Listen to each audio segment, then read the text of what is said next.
के साथ मुंबई से दिल्ली अपनी कार से जा रहा था। अभिमन्यु लगातार 9 घंटे से ड्राइव कर रहा था।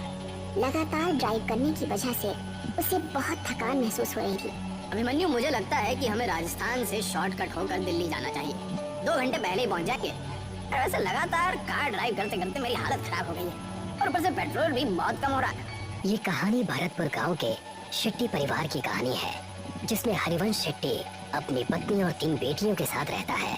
हरिवंश पेशे से इंजीनियर है और अपनी तीनों बेटियों को बहुत पढ़ा लिखा कर अपने पैरों पर खड़ा करना चाहता है। गांव के सभी लोग हरिवंश को बेटियों की पढ़ाई के बजाय उनकी शादियों के लिए पैसे जोड़ने की सलाह देते हैं, मगर हरिवंश शेट्टी अपनी मर्जी का मालिक है। वो किसी की नहीं सुनता सिवाय अपने। एक दिन अपने ऑफिस जाते हुए हरिवंश को रास्ते में उर्मिला चाची मिलती है।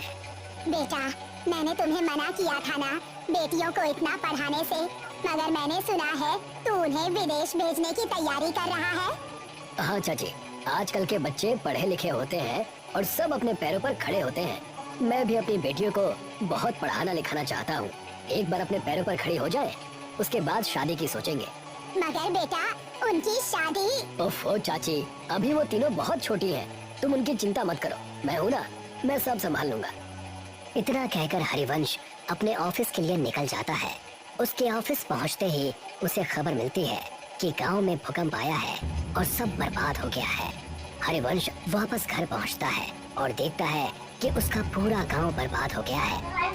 अरे ये सब क्या हो गया? मैं तो लुट गया, बर्बाद हो गया। अब कैसे सब हो पाएगा?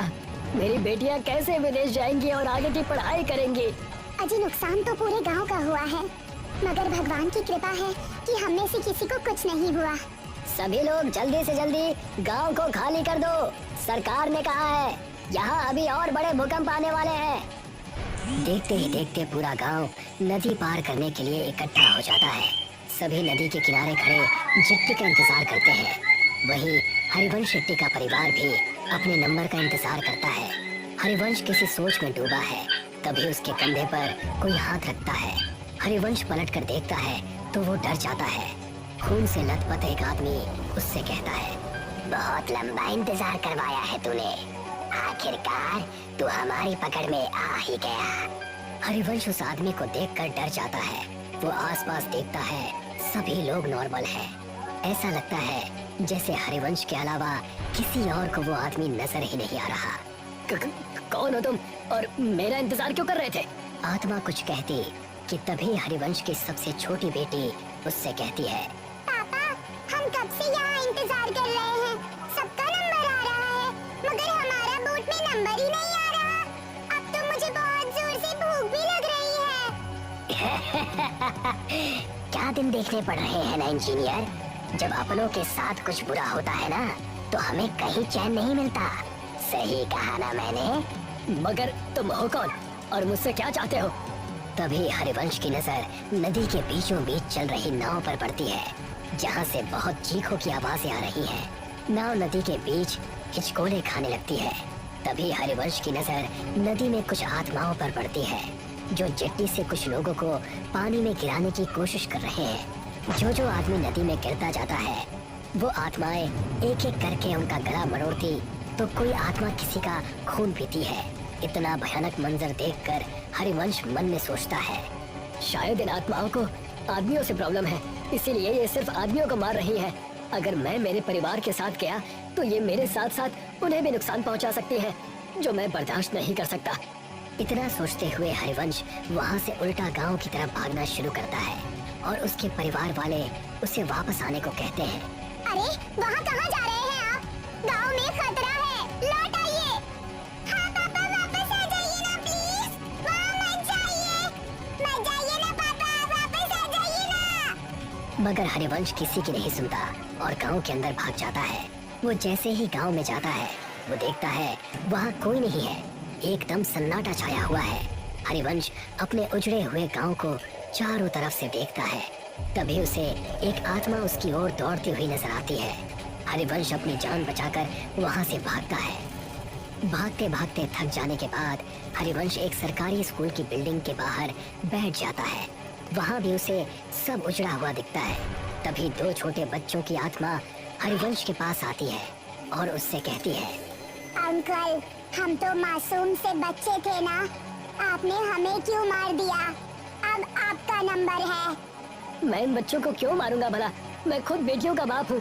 हे भगवान, ये सब क्या हो रहा है मेरे साथ? वहाँ मेरा परिवार भी अकेला है। मुझे लगता है इन सबको कोई गलतफहमी हो रही है। हरिवंश ऐसा मन में सोच रहा होता है कि तभी एक भयानक औरत की आत्मा वहाँ आ जाती है और हरिवंश से कहती है, जब अपने परिवार से इतना प्यार करते हो तो दूसरों के बारे में कभी क्यों नहीं सोचते? अब तुम मरोगे और बहुत बुरी मौत मरोगे। हरिवंश ये सब देखता है और फिर इधर उधर भागने लगता है।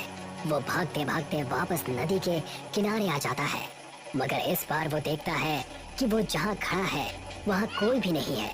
तभी वो देखता है एक और चिट्ठी नदी के अंदर जा रही है, जिस पर कुछ आत्माएं हमला करती हैं।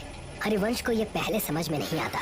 तभी वो देखता है कि गांव की तरफ से दौड़ती हुई आत्माएं हरिवंश के पास आ रही हैं। अब मेरा बच पाना मुश्किल है भगवान, मेरे परिवार का ध्यान रखना। तभी सामने से आती हुई आत्माएं उस पर जैसे हमला करती हैं। हरिवंश का पांव टकराता है और वो गिरते गिरते बचता है। वो अपनी नजर घुमाता है तो वो देखता है कि नदी पर एक पुल बना हुआ है। ऐसा कैसे हो सकता है? अभी तो यहाँ कुछ भी नहीं था, ये पुल कहाँ से आ गया? हरिवंश को लगता है कि शायद इस मुश्किल घड़ी में उसे कुछ समझ में नहीं आ रहा है। ये पुल पहले से ही यहाँ होगा, मगर उसने नोटिस नहीं किया। हरिवंश बिना कुछ सोचे समझे उस पुल पर चढ़ जाता है और वहाँ से दूसरी तरफ भागना शुरू करता है। भागते भागते वो ब्रिज के सेंटर में आ जाता है और यहाँ पहुँचते ही उसकी नजर नदी की दूसरी तरफ पड़ती है, जहाँ उसका परिवार उसे बुला रहा है। हाँ सुधा, मैं आ रहा हूँ। हाँ बेटा, मैं बस अभी आया। हरिवंश जैसे ही कुछ कदम पुल की दूसरी तरफ दौड़ता है, उन दो बच्चों की आत्माएं उसके सामने आकर खड़ी हो जाती हैं। वो उन्हें देखकर डर जाता है और पलट कर देखता है। वो देखता है बहुत सारी डरावनी आत्माएं उसे घूर रही हैं। नहीं, अब मेरा बच पाना मुश्किल है। मुझे तो मेरा कसूर भी नहीं पता है। पता नहीं ये सब मेरे पीछे क्यों पड़ गए हैं। तभी उनमें से एक आदमी की आत्मा हरिवंश को कहती है, मैं इसे छोड़ूंगा नहीं। इसकी वजह से मुझसे मेरा परिवार छिन गया। इस आदमी का जिंदा रहना बहुत खतरनाक है। अगर आज हमने इसे छोड़ दिया तो ना जाने ये कितने और लोगों को मौत के घाट उतार देगा। मुझे छोड़ दो। आप सबको कोई गलतफहमी हुई है। मैंने किसी का कुछ नहीं बिगाड़ा। तभी एक दूसरी आत्मा हरिवंश के पास आती है और कहती है, हरिवंश, तुम्हें याद है जब सरकार की तरफ से तुम्हें सरकारी स्कूल बनाने का ठेका नहीं मिल रहा था तो तुमने पैसे देकर वो टेंडर अपने नाम पर ले लिया था? तुम वो 5 साल पुराने टेंडर की बात कर रहे हो? हाँ, क्योंकि मुझे वो प्रोजेक्ट किसी भी कीमत पर चाहिए था। मेरी बेटियां शहर में पढ़ने जाती हैं और वहाँ की फीस बहुत ज्यादा है। मैं गांव में रहने वाला इंजीनियर भला उनके सपनों को कैसे पूरा कर पाता? तो मैंने रिश्वत देकर वो टेंडर अपने नाम करवा लिया था। मगर किसी को इस बात से क्या प्रॉब्लम हो सकती है? हरिवंश के ऐसा कहते ही वो स्कूल के बच्चे उसके सामने आकर कहते हैं, अंकल, अगर आप वो टेंडर नहीं लेते तो आज हम जिंदा होते। इसका क्या मतलब है? इसका सिंपल सा मतलब है अंकल कि आपने बच्चों के भविष्य का ध्यान रखा, मगर गांव में रहने वाले गरीब परिवार के बच्चों का ध्यान नहीं रखा। तभी आपने टेंडर अपने नाम किया, मगर उसमें भी पैसा बचाने के चक्कर में आपने घटिया मटेरियल का यूज किया, जिसकी वजह से हमारा स्कूल बिना किसी वजह से ही टूट कर गिर गया और हम जैसे सैकड़ों बच्चों की जान चली गई। ये सुनकर हरिवंश का मुंह खुला का खुला रह जाता है। वो कुछ कहता कि तभी एक औरत हरिवंश के पास आती है और उससे कहती है, इंसान नहीं राक्षस है तू। मेरे बच्चों और मेरे पति को खा गया। अब तू मरेगा।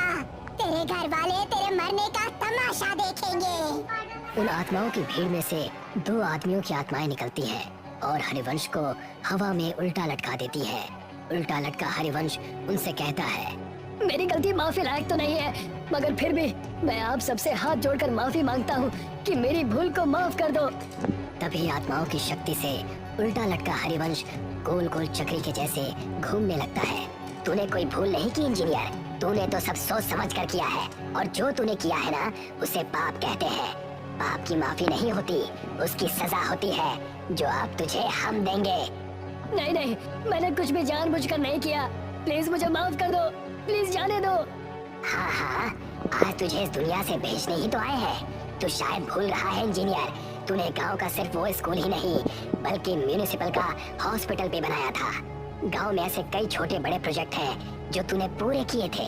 और हाँ, आज जो ये तू इस ब्रिज में झूल रहा है, ये भी तो तूने ही बनाया था।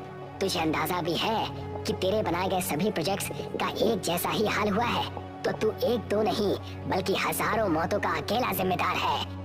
ये सब सुनकर हरिवंश को अपनी सारी काली करतूतें याद आ जाती हैं और वो उन सब से कहता है, हाँ, मैं सब कुछ स्वीकार करता हूँ, मैं सारी गलतियाँ मानता हूँ, मैं इन सब का दोषी हूँ। मगर हर माँ बाप अपने बच्चों की खुशी के लिए कुछ भी करता है, तो मैंने भी मेरे बच्चों के भविष्य के लिए ऐसा किया था। हालांकि मैं अब ये बात मानता हूँ कि मैंने जो भी किया वो सब गलत था। हरिवंश की माफी से किसी को कोई फर्क नहीं पड़ता और देखते ही देखते वो आत्माएं वहाँ से एक एक करके गायब होने लगती हैं। हरिवंश को समझ में नहीं आता कि ये सब क्या हुआ। वो हवा में उल्टा लटका हुआ है, उसे पुल पर कोई नहीं दिखता, सब गायब हो जाते हैं। वहाँ उसके परिवार को चिट्ठी मिल जाती है। वो दूर से ही अपने परिवार को नदी की दूसरी तरफ जाते हुए देखता है। जिस ब्रिज के ऊपर वो उल्टा लटका है, वो ब्रिज भी धीरे धीरे गायब हो रहा है। हरिवंश जैसे ही खुद को खुले आसमान के नीचे नदी के बीचों बीच उल्टा लटका हुआ देखता है, वो देखता है कि उसके आसपास उसी की तरफ बाकी की आत्माएं भी उल्टी लटकी हैं। वो उन्हें देखकर डर जाता है। तू और तेरा साथ देने वाले सभी लोग अब इस दुनिया में नहीं है और आगे भी जब जब तुझ जैसे लोग ऐसा काम करेंगे, हम उन्हें सजा देने आते रहेंगे। इतना कहकर वो सारी आत्माएं हरिवंश पर झपट्टा मारती हैं